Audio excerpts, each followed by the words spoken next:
الحمد لله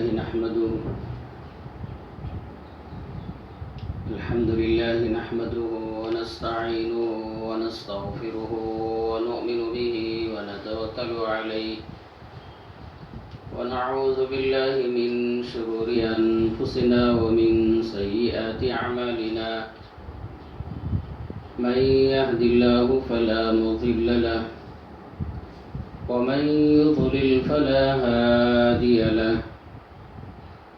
ونشهد أن لا إله إلا الله وحده لا شريك له ونشهد أن سيدنا ونبينا ومولانا محمدا عبده ورسوله أما بعد فأعوذ بالله من الشيطان الرجيم بسم الله الرحمن الرحيم يا أيها الذين آمنوا كتب عليكم الصيام كما كتب على الذين من قبلكم لعلكم تتقون قال النبي صلى الله عليه وسلم ومن قام ليلة القدر إيمانا واحتسابا غفر له ما تقدم من ذنبه أو كما قال النبي صلى الله عليه وسلم رب اشرح لي صدري ويسر لي أمري واحلل عقدة من لساني يفقهوا قولي اللهم صل على محمد وعلى آل محمد كما صليت على إبراهيم وعلى آل إبراهيم إنك حميد مجيد اللهم بارك على محمد وعلى آل محمد كما باركت على إبراهيم وعلى آل إبراهيم إنك حميد مجيد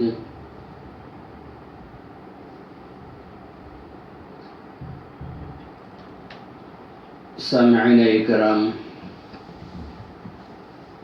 اور گھروں میں بیٹھ کر سننے والے میرے بھائیوں اور بہنوں، اللہ جل شانہ نے ہم سب کی کامیابی کے لیے، ہدایت کے لیے، رہبری کے لیے امام الانبیاء، سید الانبیاء، خاتم الانبیاء حضرت محمد رسول اللہ صلی اللہ علیہ وسلم کو روانہ فرمایا، اور ہم سب کی اصلاح کے لیے، ہدایت کے لیے اللہ جل شانہ قرآن پاک کو نازل فرمایا۔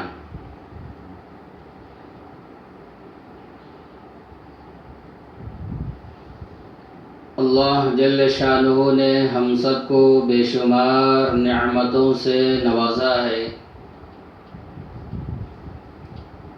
وَإِن تَعُدُّوا نِعْمَةَ اللَّهِ لَا تُحْصُوهَا۔ اللہ جل شانہ قرآن پاک میں دو جگہ بیان فرمایا، اگر تم میری نعمتوں کو گننا چاہو، شمار کرنا چاہو، گن نہیں سکتے، شمار نہیں کر سکتے۔ اللہ کی بے شمار نعمتوں میں سے ہماری زندگیوں میں دوبارہ رمضان لے کر آیا۔ رمضان ملنا بہت بڑی نعمت ہے، اور رمضان میں روزہ رکھ لینا اور بڑی نعمت ہے،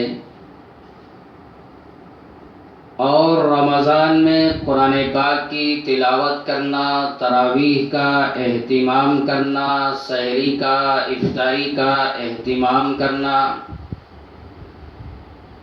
اور دیگر نیک اعمال کی پابندی کرنا، یہ سب اللہ کی طرف سے نعمتیں ہیں۔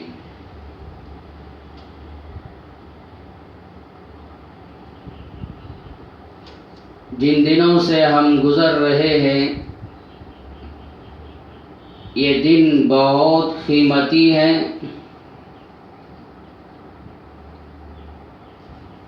اس لیے کہ رمضان کے دن گزر رہے ہیں۔ 20 رمضان ختم ہو گیا، 20 روزے مکمل ہو گئے، 21واں روزہ شروع ہو چکا ہے۔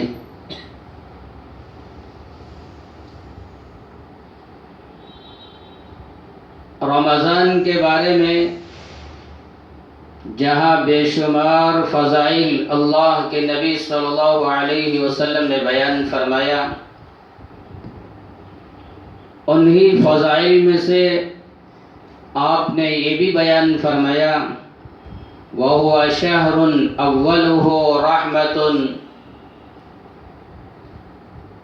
رمضان کو 3 حصوں میں تقسیم کیا گیا ہے۔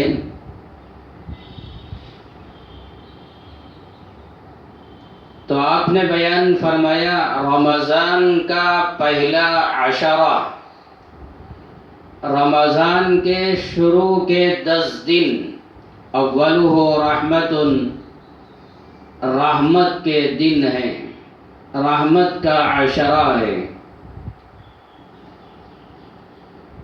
وَأَوْسَطُهُ مَغْفِرَةٌ، اس کے بعد کے 10 دن، اس کے بعد کا عشرہ مغفرت کا ہے۔ پھر آپ نے بیان فرمایا وَآخِرُهُ عِتْقٌ مِّنَ النَّارِ، رمضان کا آخری عشرہ جہنم سے آزادی کا ہے، جہنم سے چھٹکارا پانے کا عشرہ ہے۔ اللہ کے نبی صلی اللہ علیہ وسلم نے رمضان کو 3 حصوں میں تقسیم کر دیا۔ پہلا عشرہ رحمت کا، درمیانی مغفرت کا، آخری جہنم سے آزادی کا۔ یہ تقسیم آپ نے کیوں کیا؟ یہ حدیث کی شرح میں علامہ زکریا مہاجر مدنی رحمۃ اللہ علیہ، جنہوں نے فضائل اعمال لکھا، فضائل صدقات لکھا اور بے شمار کتابوں کو انہوں نے لکھا، اس حدیث کی شرح میں حضرت اقدس علامہ زکریا مہاجر مدنی رحمت اللہ علیہ یوں بیان فرماتے ہیں کہ اصل اللہ کے بندے 3 طرح کے ہیں، اللہ کے بندے 3 قسم کے ہیں۔ ایک قسم یہ ہے جو سب سے زیادہ مجرم، گنہگار، اللہ کی نافرمانی کرنے والے، گناہوں میں زندگی گزارنے والے اور حد سے زیادہ معصیت میں مبتلا ہونے والے۔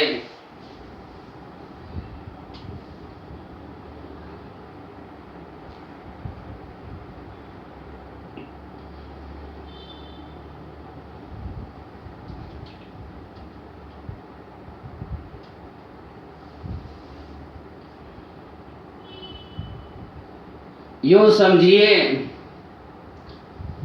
کہ اللہ کے نبی صلی اللہ علیہ وسلم نے رمضان کو 3 حصوں میں تقسیم فرمایا، تو اللہ کے بندے 3 قسم کے ہیں۔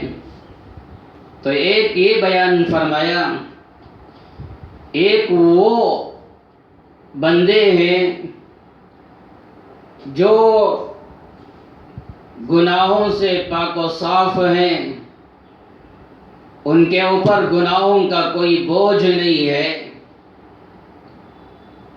رمضان کی آمد سے پہلے بھی وہ تقوی کے ساتھ، دینداری کے ساتھ، نیکیوں کے ساتھ زندگی گزارنے والے، اللہ کی مرضیات میں زندگی گزارنے والے، ان لوگوں کے لیے رمضان شروع ہی میں رحمت کا بن جاتا ہے۔ رمضان شروع ہوتے ہی ان کے لیے رحمتوں کا، برکتوں کا، نعمتوں کا مہینہ شروع ہو جاتا ہے۔ یہ اللہ کی رحمت میں، برکتوں میں زندگی گزارنے والے، اللہ کی رحمت میں غوطہ لگانے والے، تو ان کے لیے رمضان شروع ہی سے رحمت والا بن جاتا ہے۔ اور آگے بیان فرمایا دوسرے وہ لوگ ہیں جو معمولی گنہگار ہیں، کبھی کبھی گناہ کر لیتے ہیں، نافرمانی کر لیتے ہیں، کبھی کبھی کوئی نافرمانی ان سے سرزد ہو جاتی ہے۔ ان لوگوں کے لیے جب رمضان میں چند روزے رکھ لیتے ہیں اور کچھ نیکیاں کر لیتے ہیں، کچھ تراویح پڑھ لیتے ہیں، کچھ قرآن کی تلاوت کر لیتے ہیں، جب یہ لوگ چند دن نیکیوں میں زندگی گزار دیتے ہیں تو چند دن گزرنے کے بعد ان لوگوں کے لیے یہ رمضان رحمتوں کا، برکتوں کا ذریعہ بن جاتا ہے۔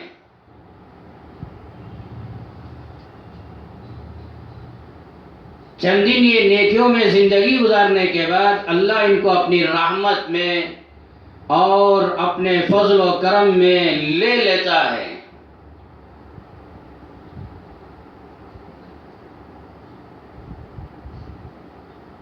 اور چند دنوں کے بعد ان کی مغفرت ہو جاتی ہے۔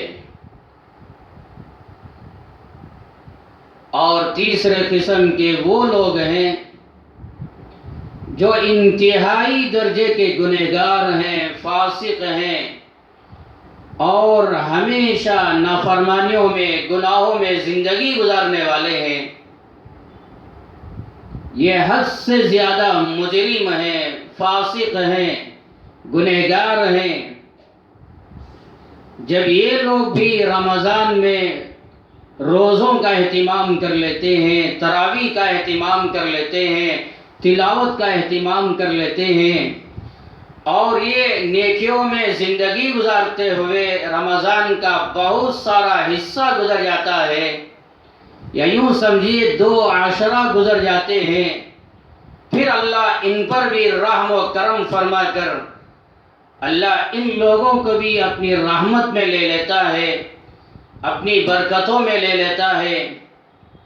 اور جب یہ رمضان کا اکثر حصہ روزوں کے، تراویح کے اہتمام میں، نیکیوں میں زندگی گزار لیتے ہیں، پھر اللہ ان پر بھی رحم و کرم فرما کر اللہ ان کو بھی جہنم سے آزادی کا فیصلہ سنا دیتے ہیں۔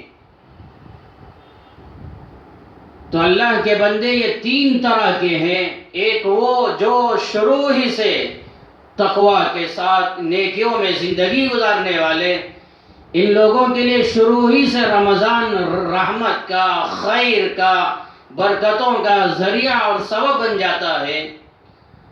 اور دوسرے وہ جو کبھی کبھی گناہ کر لیتے ہیں، جب یہ روزوں کا چند دنوں کے لیے اہتمام کر لیتے ہیں، پھر اللہ ان کو بھی اپنی رحمت میں لے لیتے ہیں۔ اور تیسرے وہ جو بہت زیادہ گناہ کرنے والے، نافرمانیوں میں زندگی گزارنے والے، جب یہ لوگ بھی رمضان میں اکثر حصہ، رمضان کے اکثر دن نیکیوں میں، روزوں میں، تراویح میں گزار لیتے ہیں، پھر اللہ ان کو بھی آخر میں جہنم سے آزادی کا فیصلہ سنا دیتے ہیں۔ اس لیے اللہ کے نبی صلی اللہ علیہ وسلم نے حدیث پاک میں بیان فرمایا وَهُوَ شَهْرٌ أَوَّلُهُ رَحْمَةٌ وَأَوْسَطُهُ مَغْفِرَةٌ وَآخِرُهُ عِتْقٌ مِّنَ النَّارِ، کہ رمضان کا پہلا عشرہ رحمت کا ہے، دوسرا عشرہ مغفرت کا ہے، اور تیسرا عشرہ جہنم سے آزادی کا ہے۔ اس لیے ہم سب کو چاہیے کہ 20 رمضان ختم ہو گیا، 2 عشرے ختم ہو گئے، رحمت والا عشرہ چلا گیا، مغفرت والا عشرہ چلا گیا، اب آخری عشرہ چل رہا ہے، تو غنیمت جان کر اللہ کی طرف رجوع ہو جائیں۔ فاستبقوا الی الخیرات، قرآن پاک میں اللہ نے بیان فرمایا نیکیوں میں، بھلائیوں میں، خیر میں آگے بڑھو، اپنی زندگی گزارو۔ تو چند دن باقی رہ گئے ہیں، اللہ کو راضی کرو، نیکیوں کے ساتھ زندگی گزارو، روزوں کا اہتمام کرو، تراویح کا اہتمام کرو، رمضان کی ناقدری نہ کرو، روزوں کا تراویح کا جنازہ نہ نکالو، معصیت میں، گناہوں میں زندگی نہ گزارو۔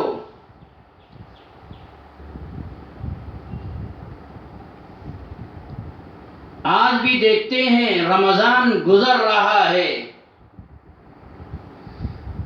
ہزاروں، لاکھوں، کروڑوں اللہ کے بندے ایسے ہیں، ان کی زندگیوں میں نہ روزہ، نہ تراویح، نہ تلاوت، نہ ان کی زندگیوں میں سچائی، نہ امانت داری، نہ درود، نہ ذکر، نہ توبہ، نہ استغفار۔ یوں ہی رمضان گزر رہا ہے، اپنی زندگی برباد کر رہے ہیں، رمضان کا احساس ان کے دلوں میں پیدا نہیں ہوا۔ اور کتنی مائیں اور بہنیں ایسی ہیں جن کی زندگیوں میں نہ نماز، نہ روزہ، نہ تلاوت، نہ تراویح، نہ رمضان کی قدر، نہ روزوں کی قدر، وہ بھی اپنی زندگی یوں ہی برباد کر رہے ہیں، ان کے دلوں میں بھی کوئی احساس نہیں۔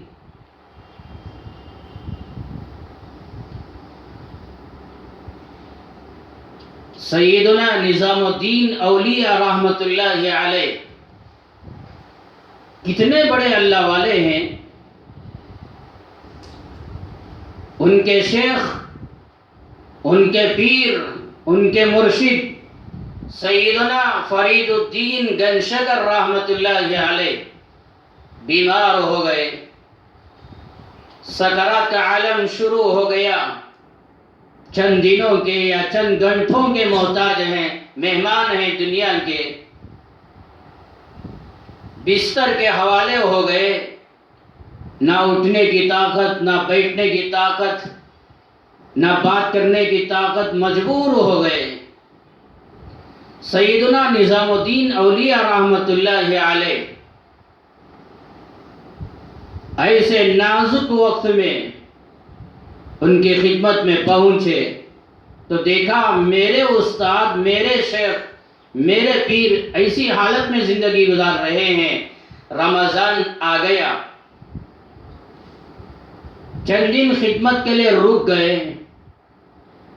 تو رمضان میں دن کے اندر سیدنا نظام الدین اولیاء رحمت اللہ علیہ خربوزہ، جن کو ہم کڑنگڑا کہتے ہیں، انہوں نے کاٹا اور ٹکڑے کیا اور فرید الدین گنشگر رحمت اللہ علیہ کی خدمت میں پیش کیا کہ حضرت تناول فرمائیے، کھائیے، بیمار ہیں تو اللہ نے اجازت دی ہے کہ بیمار آدمی روزہ نہ رکھے، فمن کان منکم مریضا، قرآن میں اللہ نے بیان فرمایا ہے کہ بیمار ہیں تو وہ روزہ نہ رکھیں، جب صحت لوٹ کر آ جائے، صحت مل جائے، بعد میں روزوں کی قضا کر لینا۔ تو یہ معذور تھے، مجبور تھے، تو رمضان میں دن میں حضرت کی خدمت میں پیش کیا کہ حضرت تناول فرمائیے۔ سیدنا فرید الدین گنشگر رحمت اللہ علیہ تناول فرما رہے تھے، کھا رہے تھے، اتنے میں فرید الدین گنشگر رحمت اللہ علیہ نے ایک ٹکڑا، ایک پھانک اٹھا کر اپنے مرید سیدنا نظام الدین اولیاء رحمت اللہ علیہ کے ہاتھ میں دے دیا کہ یہ آپ کے لیے ہے۔ بڑی توجہ کے ساتھ سماعت فرمائیں، غور سے سنیں، سیدنا نظام الدین اولیاء رحمۃ اللہ علیہ فرماتے ہیں میرے دل میں یہ ارادہ ہوا کہ میں روزے کی حالت میں ہوں، میرے پیر میرے مرشد ایک ٹکڑا اپنے ہاتھ سے اٹھا کر مجھے دیا ہے کہ یہ آپ کے لیے ہے، تو میرے دل میں ارادہ ہوا کہ اتنی بڑی نعمت اور اتنی برکت کی چیز کہ میرے شیخ نے میرے مرشد نے اپنے ہاتھ سے مجھے دیا ہے، تو میرے دل میں ارادہ ہوا کہ میں اس کو کھا لوں۔ اور رمضان کے بعد روزہ توڑنے کا جو کفارہ ہے، جان بوجھ کر مسلسل 60 روزے رکھنا، تو رمضان کے بعد وہ کفارہ ادا کر لوں گا، مسلسل 60 روزے رکھ لوں گا۔ تو یہ نیت کر کے میرے دل میں ارادہ ہوا کہ کھا لوں اور روزہ توڑ دوں، تو میرے مرشد نے بھانپ لیا اور معلوم کر لیا، صاحب کشف تھے، یا یہ کہ نظام الدین اولیاء رحمۃ اللہ علیہ نے اپنے دل کا حال سنا دیا کہ حضرت میرے دل میں یہ خیال گزر رہا ہے۔ سیدنا فرید الدین گنجشکر رحمۃ اللہ علیہ نے کیا عجیب و غریب جواب دیا، آج آپ روزہ نہیں رکھ رہے ہیں، روزوں کا اہتمام نہیں کر رہے ہیں، نوجوان ہیں، صحت مند ہیں، اللہ نے طاقت دی ہے، قوت دی ہے، اور اللہ نے میری ماؤں کو بہنوں کو روزہ رکھنے کی طاقت دی ہے، قوت دی ہے، اس کے باوجود آپ روزہ نہیں رکھ رہے ہیں، تو آپ سوچئے آپ کون سے بیمار ہیں؟ آپ کو کیا عذر ہے، کیا مجبوری ہے، کیوں روزہ نہیں رکھ رہے ہیں؟ مرنے کے بعد اللہ کی عدالت میں کیا جواب دیں گے آپ؟ ایک روایت میں اللہ کے نبی صلی اللہ علیہ وسلم نے بیان فرمایا، قیامت قائم ہوگی اور میدان محشر قائم ہو جائے گا، پوری انسانیت میدان محشر میں کھڑی ہوگی، چند لوگوں کو دیکھیں گے، پورے انسان پوری انسانیت دیکھیں گے، اللہ کے چند بندے عرش کے نیچے بیٹھ کر کھانا کھا رہے ہیں، جنت کی نعمتوں کو رکھ دیا گیا ہے دسترخوان پر، اور یہ لوگ کھانے میں مشغول ہیں، اور بقیہ پورے لوگ حساب و کتاب کی فکر میں لگے ہوئے ہیں۔ تو پوری انسانیت دیکھ کر اللہ سے عرض کرے گی، یا اللہ ہم تو پریشانی کے عالم میں ہیں، اور یہ آپ کے بندے آپ کے عرش کے نیچے بیٹھ کر کھانے میں پینے میں مشغول ہیں اور مزہ لے رہے ہیں، یہ کون لوگ ہیں؟ تو اللہ کی طرف سے اعلان ہوگا، میرے بندو یہ وہ لوگ ہیں جو دنیا میں رمضان میں روزوں کا اہتمام کرتے تھے، آج میں نے ان کا یہ اکرام کیا ہے کہ میں نے عرش کے نیچے جگہ دے کر ان کو کھلا رہا ہوں، پلا رہا ہوں، اور آپ وہ گنہگار فاسق لوگ ہیں، مجرم لوگ ہیں جو دنیا میں رمضان آیا مگر آپ نے روزہ نہیں رکھا، روزوں کا اہتمام نہیں کیا، آپ کو صحت دیا، آپ کو طاقت دیا، قوت دی، نوجوانی دی، اس کے باوجود آپ نے روزہ نہیں رکھا، جس کی وجہ سے آپ پریشانی میں مبتلا ہیں۔ تو سیدنا فرید الدین گنجشکر رحمۃ اللہ علیہ نے اپنے مرید سے بیان فرمایا، آج کتنے لوگ ایسے ہیں، کسی کے ہاتھ پر بیعت کر لی، کسی کے مرید ہو گئے، اور یوں کہتے ہیں کہ ہم نے بیعت کا پیالہ پی لیا ہے، ہمارے شیخ نے پیالہ پلا دیا ہے مریدی کا، اس لیے شیخ کہتے ہیں تمہاری نماز معاف ہو گئی، روزہ معاف ہو گیا، اور فلاں اعمال معاف ہو گئے، جبکہ اللہ نے نماز ہمارے نبی کو معاف نہیں کیا، روزہ اللہ نے ہمارے نبی کو معاف نہیں کیا۔ آج یہ ظالم لوگ ہیں، چور لوگ ہیں، آپ کے ایمان پر ڈاکہ ڈالنے والے ہیں، آپ سے یوں کہتے ہیں کہ ہمارے اوپر بیعت کر لو، نماز معاف ہو گئی، روزہ معاف ہو گیا۔ سیدنا نظام الدین اولیاء رحمۃ اللہ علیہ بیان فرماتے ہیں، میرے شیخ نے مجھ سے بیان فرمایا کہ نظام الدین میں بیمار ہوں، اللہ نے مجھے اجازت دی ہے کہ روزہ نہ رکھو، آپ کون سے بیمار ہیں، آپ کون سے معذور مجبور آدمی ہیں کہ جس کی وجہ سے آپ روزہ توڑنے کے لیے تیار ہو رہے ہیں؟ تو آپ کے لیے اجازت نہیں ہے میرے لیے اجازت ہے، میں بیمار ہوں، میں کھا سکتا ہوں، پی سکتا ہوں، مگر آپ نہیں کھا سکتے۔ تو یہ اللہ والوں کے واقعات سے سبق لینا چاہیے کہ نظام الدین اولیاء رحمت اللہ علیہ اتنے بڑے اللہ والے، ان کے لیے روزہ معاف نہیں ہوا، آپ کو کیسے معاف ہو گیا؟ تو روزوں کا اہتمام کریں، روزوں کی پابندی کریں۔ سیدنا جبرائیل علیہ السلام ایک مرتبہ امام الانبیاء حضرت محمد رسول اللہ صلی اللہ علیہ وسلم کی خدمت میں حاضر ہوئے۔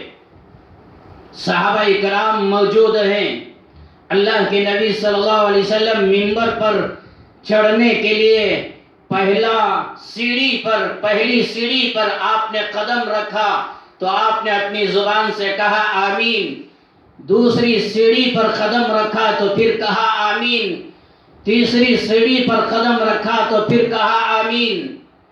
جب اللہ کے نبی صلی اللہ علیہ وسلم اپنے عمل سے فارغ ہو گئے تو صحابہ پریشان ہو گئے۔ صحابہ نے عرض کیا یا رسول اللہ، آج ہم نے ایک عجیب و غریب عمل دیکھا ہے، اس سے پہلے کبھی دیکھا نہیں۔ آپ سیڑھیوں پر چڑھتے ہوئے آمین کیوں کہا 3 مرتبہ؟ یہ ہماری سمجھ میں نہیں آیا، اس سے پہلے کبھی ہم نے سنا بھی نہیں، دیکھا بھی نہیں، کیا معاملہ ہے؟ امام الانبیاء سید الانبیاء حضرت محمد رسول اللہ صلی اللہ علیہ وسلم نے بیان فرمایا، جب میں نے پہلی سیڑھی پر قدم رکھا جبرائیل میرے پاس آئے اور یوں کہا بعود من ادرک رمضان فلم یغفر لہ، تباہ ہو جائیے، برباد ہو جائیے، ذلیل ہو جائیے وہ اللہ کا بندہ، وہ اللہ کے بندے اور بندیاں جو رمضان کو پائے اور رمضان پانے کے باوجود اللہ ان کی مغفرت نہ کرے۔ رمضان پائے، روزہ رکھ کر، تراویح ادا کر کے، تلاوت کر کے، توبہ کر کے، استغفار کر کے، اللہ کو راضی کر کے رمضان میں انہوں نے اپنی مغفرت نہ کروا لی، ایسے لوگوں کے لیے تباہی ہو، بربادی ہو، یہ لوگ ذلیل ہو جائیں۔ جبرائیل نے یہ بد دعا فرمائی تو میں نے آمین کہا۔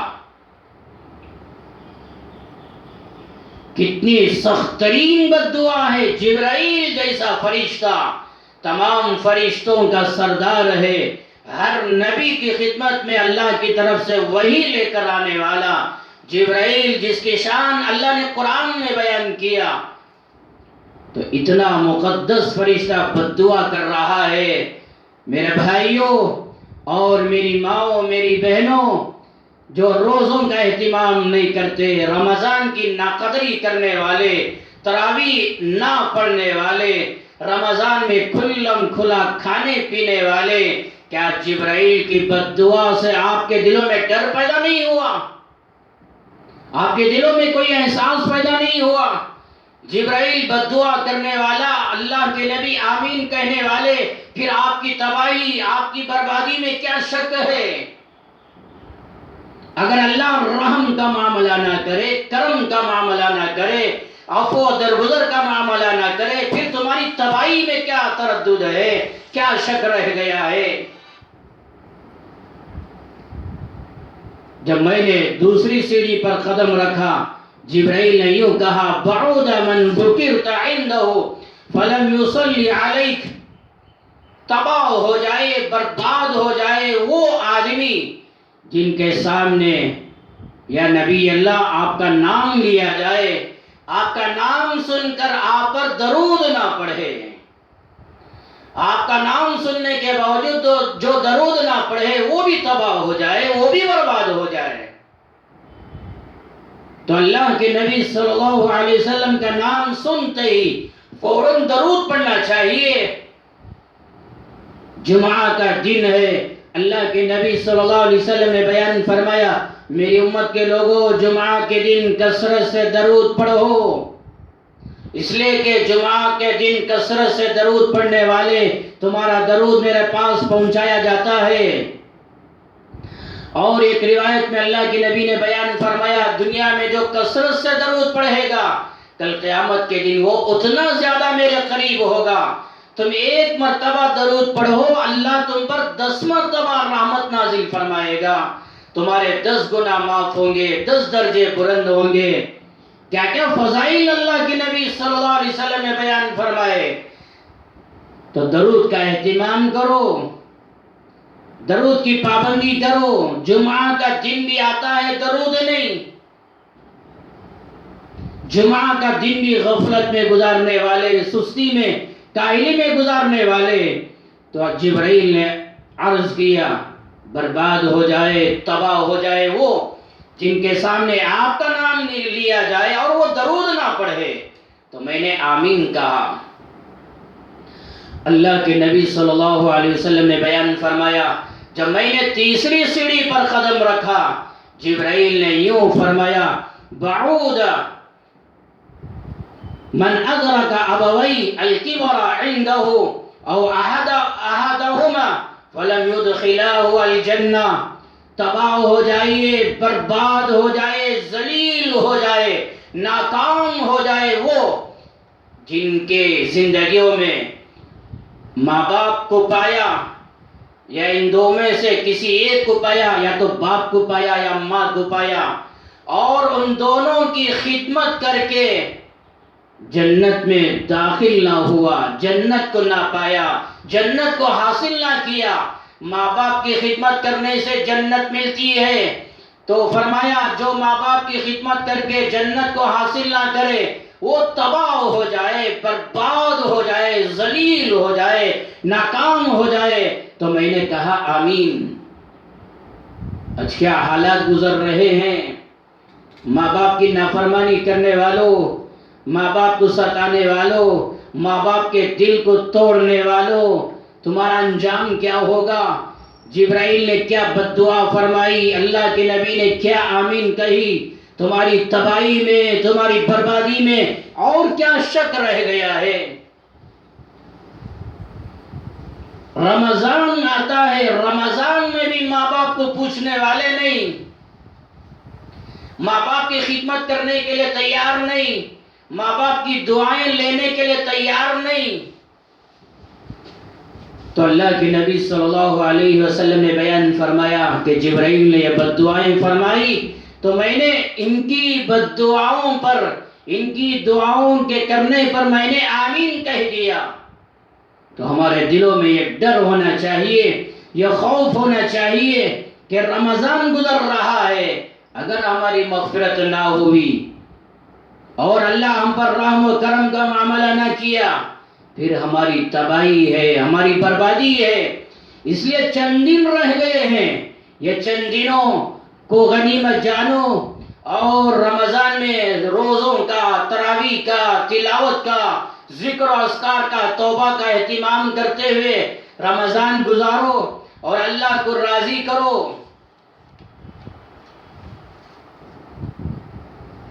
اللہ کے نبی صلی اللہ علیہ وسلم نے رمضان کو 3 حصوں میں تقسیم فرمایا۔ پہلا رحمت والا عشرہ، دوسرا مغفرت والا عشرہ، اور آخری عشرے کے بارے میں اللہ کے نبی صلی اللہ علیہ وسلم نے بیان فرمایا وَآخِرُهُ عِتْقٌ مِّنَ النَّارِ۔ رمضان کا آخری عشرہ جہنم سے آزادی کا ہے۔ 2 عشرے ختم ہو گئے، گزر گئے، آخری عشرہ چل رہا ہے، آخری عشرے کا آج پہلا دن ہے۔ تو یہ جو عشرہ چل رہا ہے یہ کون سا عشرہ ہے؟ جہنم سے آزادی کا عشرہ ہے۔ جہنم کا ڈر بھی نہیں، جہنم کا خوف بھی نہیں۔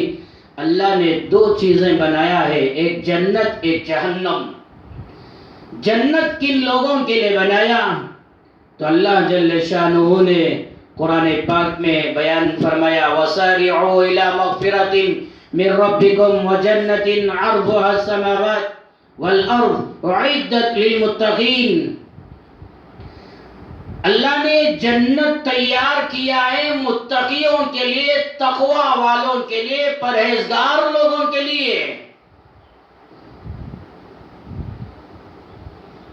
تو اللہ نے جنت بنایا مومنوں کے لیے، متقیوں کے لیے، نیک لوگوں کے لیے۔ ایک جگہ اللہ نے بیان فرمایا ان المتقین فی جنات و عیون، جنت اور وہاں کے چشمے، وہاں کی نعمتیں متقیوں کے لیے اللہ نے بنایا ہے۔ قرآن پاک میں کتنی آیتیں ہیں جن آیتوں میں اللہ نے بیان فرمایا ان الذین آمنوا وعملوا الصالحات کانت لہم جنات الفردوس نزلا، یقیناً ایمان والوں کے لیے، نیک اعمال کرنے والوں کے لیے جنت الفردوس تیار کر رکھا ہے۔ ان الذین آمنوا وعملوا الصالحات لہم جنات النعیم، اللہ نے قرآن میں بیان کیا یقیناً ایمان والوں کے لیے، نیک اعمال کرنے والوں کے لیے ہمیشہ رہنے والی جنت تیار کر رکھا ہے۔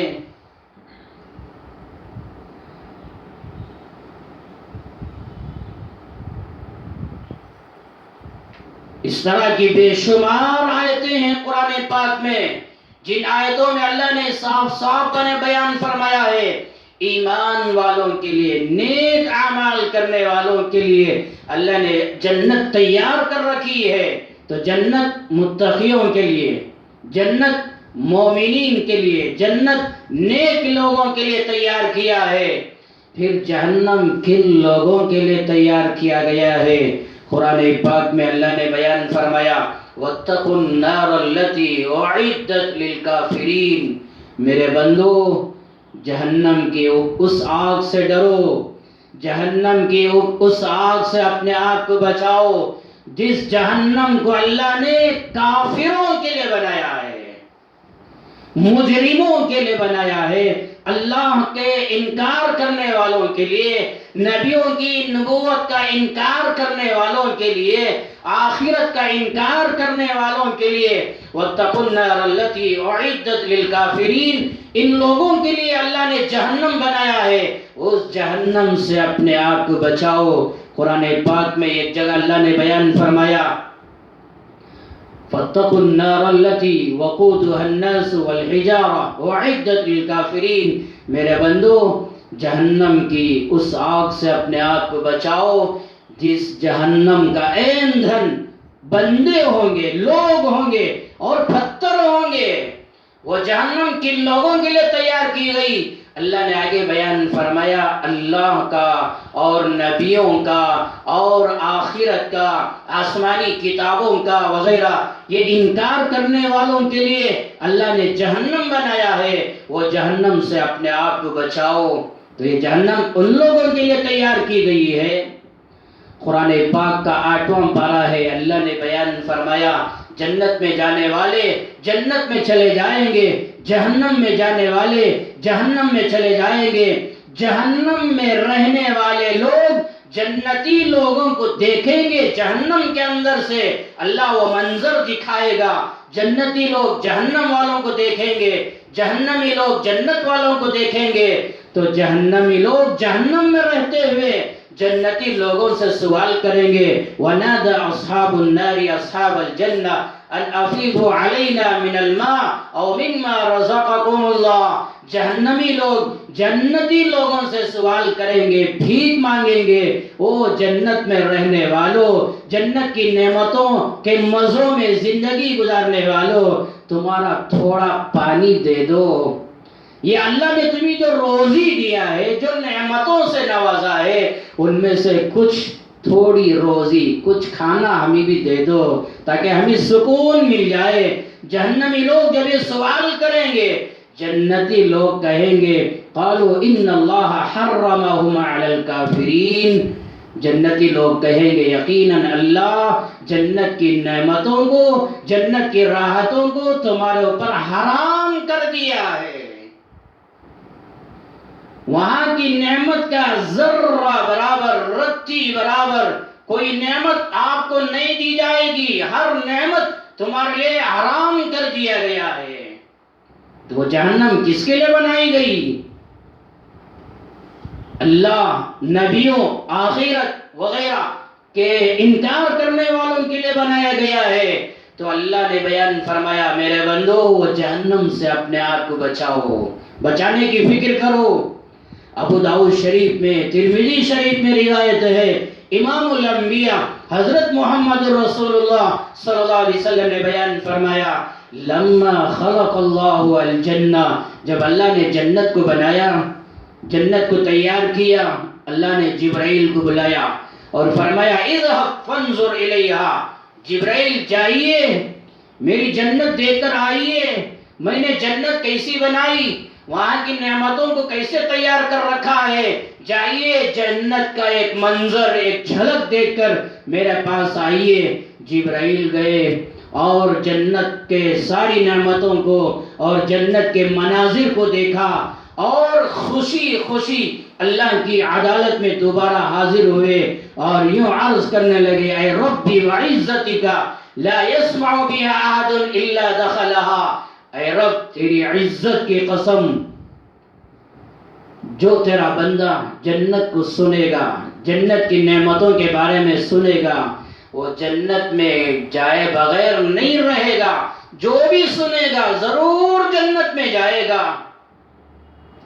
مثال کے طور پر کوئی اللہ کا بندہ بیت اللہ گیا، مدینہ گیا، واپس آیا اور آنے کے بعد آپ کے لوگوں آپ کے سامنے وہاں کا تذکرہ کرنے لگا، بیت اللہ کا کیا منظر، طواف کا کیا منظر، صفا مروہ کی سعی کا کیا منظر، مینا کا، عرفات کا، مزدلفہ کا اور مدینہ منورہ کے مناظر ایسے بیان کرنے لگا۔ جب سنیں گے کیا آپ کے دل میں جانے کی تمنا پیدا نہیں ہوگی؟ ہر ایک کے دل میں خواہش ہوگی، اللہ اکبر ویسا منظر ہمیں بھی دیکھنا چاہیے، ضرور جانے کی نیت پیدا ہوگی۔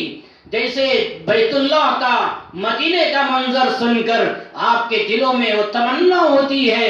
جبرائیل نے عرض کیا، اے رب تیری عزت کی قسم، جو تیرا بندہ جنت کے بارے میں سنے گا، جنت کی نعمتوں کے بارے میں، جنت کے محلات کے بارے میں، وہاں کی راحتوں کے بارے میں سنے گا، اے اللہ ضرور تیرا بندہ جنت میں جائے گا، کوئی محروم نہیں رہے گا۔ جب جبرائیل نے یہ کہا تو اللہ نے کیا کیا، ثم حفها بالمکاری، اللہ نے فوراً جنت کو ناپسندیدہ چیزوں سے ڈھانک دیا۔ ناپسندیدہ، علماء نے یہ حدیث کی شرح میں بیان فرمایا، اللہ نے شریعت کے احکامات سے ڈھانک دیا، اپنے دین کے احکامات سے ڈھانک دیا۔ ظاہر سی بات ہے شریعت کے احکام ہمارے دل کو فوراً پسند نہیں آتے۔ نماز پڑھنا دل گوارا کرے گا، روزہ رکھنا دل گوارا کرے گا، تراویح مکمل ادا کرنا کیا دل قبول کرے گا؟ اور مال ہے، کتنے کروڑوں لوگ ہیں، مالدار ہونے کے باوجود زکوٰۃ ادا نہیں کرتی، دل گوارا نہیں کرتا۔ تو یہ شریعت کے احکامات ہیں، اللہ کے قانون ہیں، ان چیزوں سے اللہ نے جنت کو ڈھانک دیا۔ جو بندوں کے دل گوارا نہیں کرتے، قبول نہیں کرتے، پسند نہیں کرتے، تو شریعت سے اللہ نے ڈھانک دیا۔ صحیح فرمایا کہ یہ احکامات ہمارا جی قبول نہیں کرتا، نماز پڑھنا جی نہیں چاہتا، روزہ رکھنا جی نہیں چاہتا، تو اللہ نے یہ چیزوں سے جنت کو ڈھانک دیا۔ اب جنت میں جانا ہے، شریعت پر چلنا ہوگا، جنت میں جانا ہوگا تو میری بندگی کرنا ہوگا، جنت میں جانا ہے نماز پڑھنا، روزہ رکھنا، حج کرنا، زکوٰۃ دینا، یہ پورے احکامات پر چلنا ہوگا، چلیں گے تو جنت میں جائیں گے۔ جب ڈھانک دیا جبرائیل سے فرمایا اذهب فانظر الیہا، جبرائیل دوبارہ جائیے اور دیکھ کر آئیے۔ جبرائیل دوبارہ گئے تو دیکھا کہ اللہ نے یہ احکامات سے ڈھانک دیا ہے، آ کر یوں کہنے لگے، اے رب وعزتک لقد خشیت الا يدخلها احد، اے اللہ تیری عزت کی قسم اب میرے دل میں یہ ڈر پیدا ہو رہا ہے، تیرا کوئی بندہ جنت میں نہیں جائے گا۔ جبرائیل بھی جانتے تھے کہ یہ اللہ کے بندے ہیں، اللہ نے ان کے دل میں بات ڈال دی تھی، تو جبرائیل نے کہا یہ اللہ میرے دل میں ڈر پیدا ہو رہا ہے، تیرا کوئی بندہ جنت میں نہیں جائے گا۔ اس لیے کہ جب آپ شریعت کو نازل کریں گے، کتنے لوگ ایسے ہوں گے جو شریعت پر نہیں چلیں گے، جب نہیں چلیں گے تو کیسے جائیں گے جنت میں؟ اسلامی احکامات پر چلیں گے نہیں تو جائیں گے کیسے جنت میں؟ تو فرمایا میرے دل میں ڈر ہو رہا ہے اب تیرا کوئی بندہ جنت میں نہیں جائے گا۔ اللہ کے نبی صلی اللہ علیہ وسلم نے بیان فرمایا لما خلق اللہ النار، جب اللہ نے جہنم کو تیار کیا، جہنم کو پیدا فرمایا، تو اللہ نے فرمایا اذهب فانظر الیہا، جبرائیل جائیے جہنم کو دیکھ کر آئیے، جہنم کا منظر دیکھ کر آئیے، جہنم میں نے کیسی بنائی۔ جبرائیل گئے، جہنم کا وہ منظر دیکھا اور اللہ کی عدالت میں آئے اور یوں کہنے لگے اے ربی وعزتک لا يسمع بها احد فيدخلها، اے اللہ تیری عزت کی قسم، جو تیرا بندہ وہ جہنم کے بارے میں سنے گا ضرور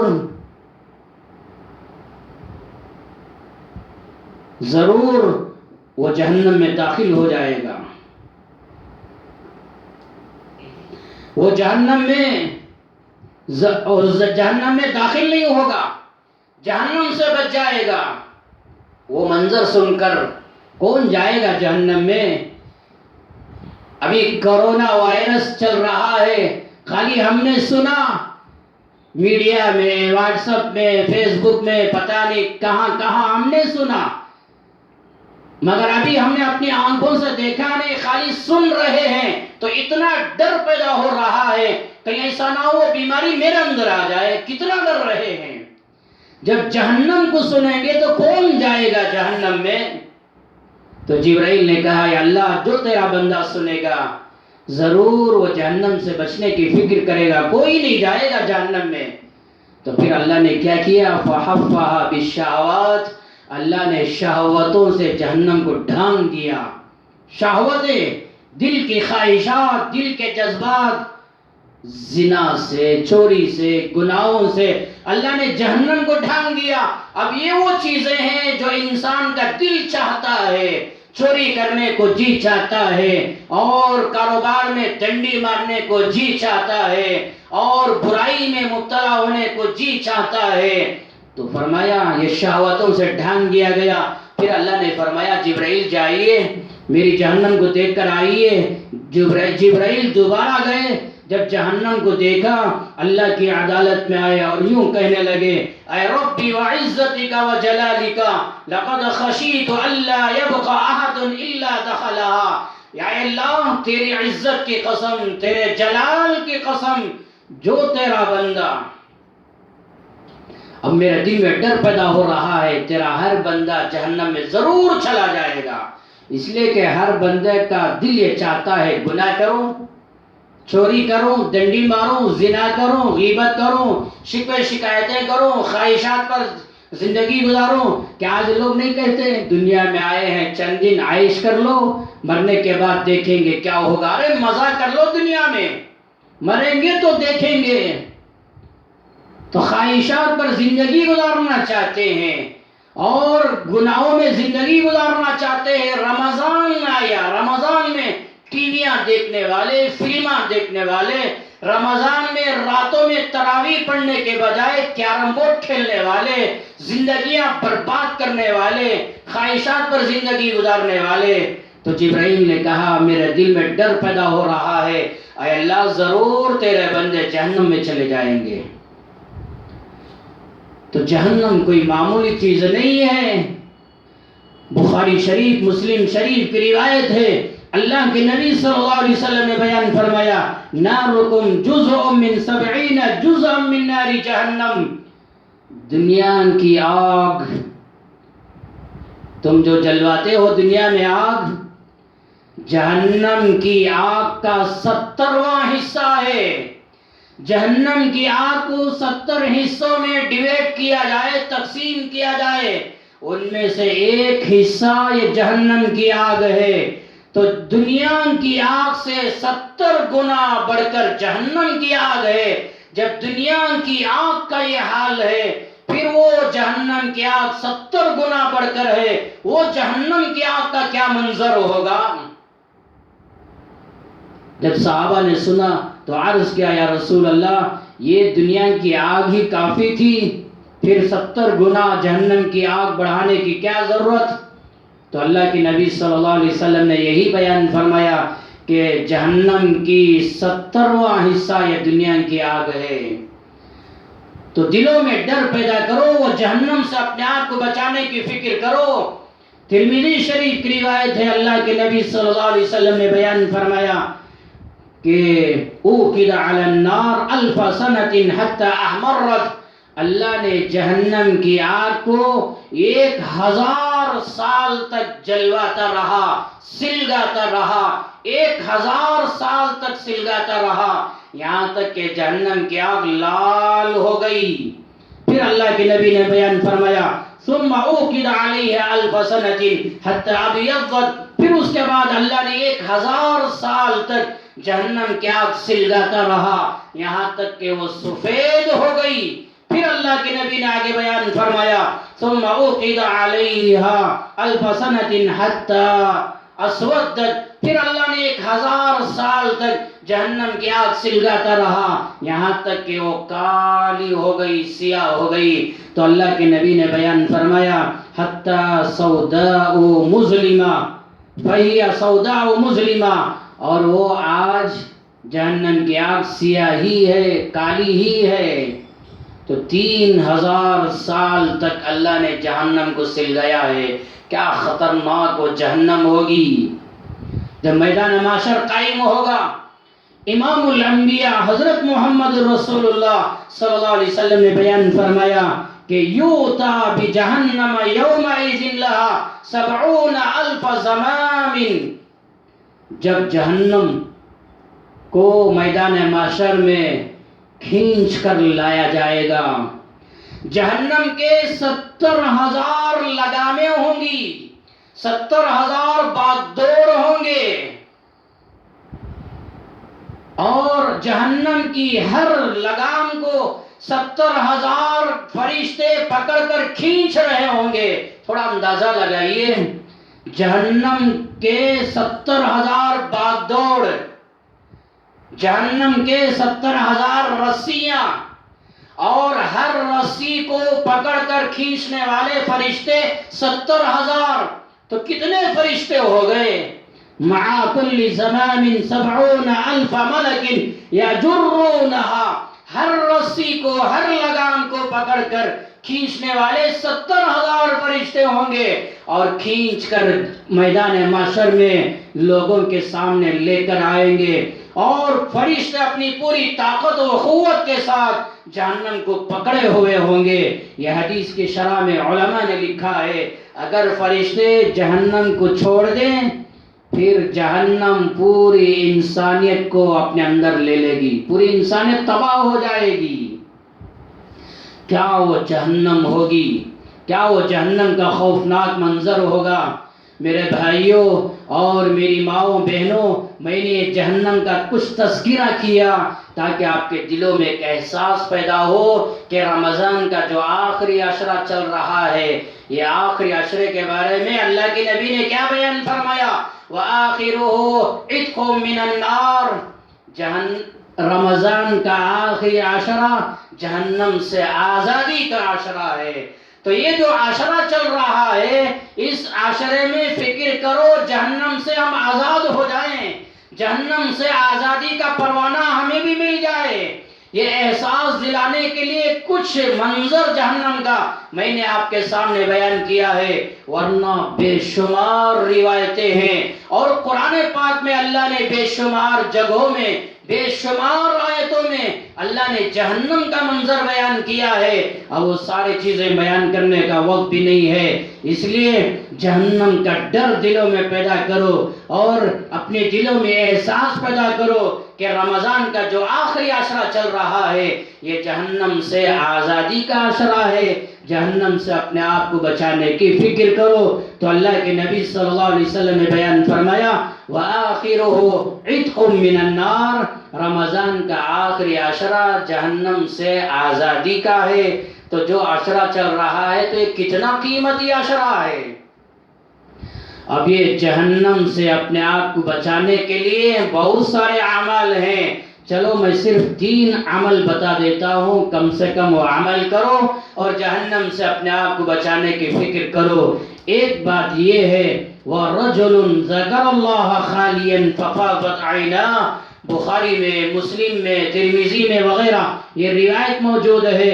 اللہ کے نبی صلی اللہ علیہ وسلم نے بیان فرمایا جو اللہ کا بندہ یا بندی تنہائیوں میں اللہ کو یاد کر کے رونے والے، اپنی آنکھوں میں آنسو جاری کرنے والے، یہ قیامت کے دن اللہ کے عرش کے نیچے کھڑے ہوں گے۔ ایک روایت میں اللہ کے نبی صلی اللہ علیہ وسلم نے بیان فرمایا اللہ کے بندے یا بندی کے آنکھ میں اللہ کے خوف سے جو قطرہ گرتا ہے، جو آنسو نکلتا ہے، وہ قطرہ جہنم کی آگ کو بجھا دیتا ہے، جہنم کی آگ کو ٹھنڈی کر دیتا ہے۔ اس لیے اللہ کو یاد کر کے رونے والے بنو تاکہ یہ قطروں کے ذریعے سے جہنم سے ہم بچ جائیں۔ اور دوسرا عمل میں آپ کو یہ بتانا چاہتا ہوں، اللہ کے نبی صلی اللہ علیہ وسلم نے بیان فرمایا الصوم جنۃ یستجن بها العبد من النار، نسائی میں روایت ہے کہ روزہ ڈھال ہے کہ بندہ یا بندی روزہ رکھ کر یہ روزوں کے ذریعے سے جہنم سے اپنے آپ کو بچا لیتے ہیں۔ تو روزہ بھی جہنم سے بچنے کا ایک ذریعہ ہے، ایک سبب ہے۔ تو اللہ کے نبی صلی اللہ علیہ وسلم نے بیان فرمایا روزوں کا اہتمام کر کے اپنے آپ کو جہنم کی آگ سے بچاؤ۔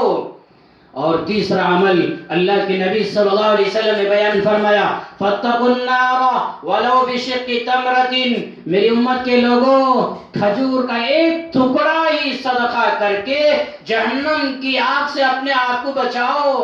تو صدقہ کرنا، خیرات کرنا، دوسروں پہ مال خرچ کرنا، تو یہ بھی اتنا اہم ترین عمل ہے، اس عمل کے ذریعے سے جہنم سے بچ سکتے ہیں۔ تو اللہ کے نبی صلی اللہ علیہ وسلم نے بیان فرمایا کھجور کا ایک ٹکڑا ہی صحیح صدقہ کر کے جہنم کی آگ سے اپنے آپ کو بچاؤ۔ اور چارواں عمل یہ ہے کہ توبہ کرو، گناہوں سے توبہ کرو۔ توبہ ایک ایسا عمل ہے، اس عمل کے ذریعے سے بھی جہنم کی آگ سے اپنے آپ کو بچا سکتے ہیں۔ قرآن پاک میں اللہ نے بیان فرمایا یا ایھا الذین آمنوا توبوا الی اللہ توبۃ نصوحا عسیٰ ربکم ان یکفر عنکم سیئاتکم ویغفر لکم ذنوبکم۔ اس طرح کی آیت ہے سورہ تحریم میں، جس آیت میں اللہ نے بیان فرمایا توبہ کرو گے اللہ تمہارے گناہ معاف کریں گے، تمہاری مغفرت کریں گے، تمہارے گناہ معاف کریں گے، اور میدان محشر میں اللہ آپ کو ذلیل رسوا نہیں کرے گا۔ اس لیے سچے دل سے توبہ کرو۔ اور یہ میں نے صرف 4 عمل بیان کیا ہے کہ اللہ کو یاد کر کے رونے والے بنو، روزوں کا اہتمام کرو، اور صدقہ خیرات کرو، اور توبہ کرو۔ یہ 4 اعمال کے ذریعے سے جہنم سے اپنے آپ کو بچانے والے بنو۔ اس کے علاوہ بھی اور بہت سارے اعمال ہیں، ہر عمل کی پابندی کرو اور کوشش یہ کرو کہ ہم سب جہنم کی آگ سے اپنے آپ کو بچ جائیں۔